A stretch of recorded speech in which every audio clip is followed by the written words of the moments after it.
You guys know I love to gross you out, so we're going to be talking about bed bugs, and I want to give you the story about this particular bed bug. And what had happened was I was seeing this patient who came in with this very itchy rash, and it looked to me like bug bites, small, red, swollen bumps in various areas on his body.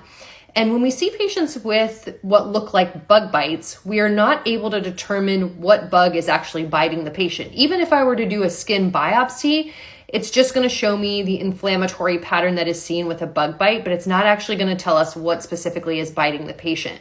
And so it could be any number of different things that can lead to the same findings in the skin. As the patient was sitting in the exam room talking to me, I actually saw this crawl up over his jacket, and I made him pause. I put some gloves on, I grabbed it, and I put it in a sterile urine cup and closed up the top. I was excited because I could finally tell him what was going on and why he was so itchy, and I asked him if he had seen other bugs like this in his residence, and he told me resoundingly yes. It's actually pretty unusual to find a bed bug on a person. They actually don't live on human beings' bodies in the same way that, for example, scabies mites live on human bodies. They live near people, but you don't actually typically see them crawling on somebody's body. And this is not microscopic. I mean, these are very easy to see with the naked eye.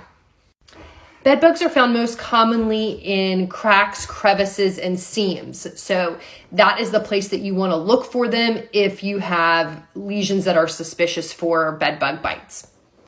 Bed bugs find you by sensing your carbon dioxide output and your body heat. They typically feed painlessly at night. So they bite you and they drink your blood, and that is how they survive.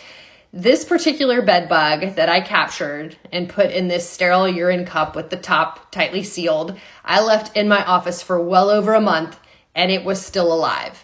It's been reported that bed bugs can live up to a year without a blood feeding. This is probably why they are so difficult to eradicate.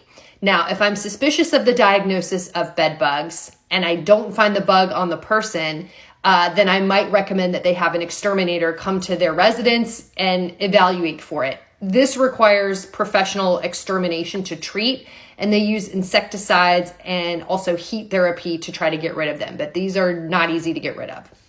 We typically treat the skin reaction with things like topical steroids and antihistamines, but really to get rid of this problem, you need the exterminator to come in and get rid of the bugs in the household.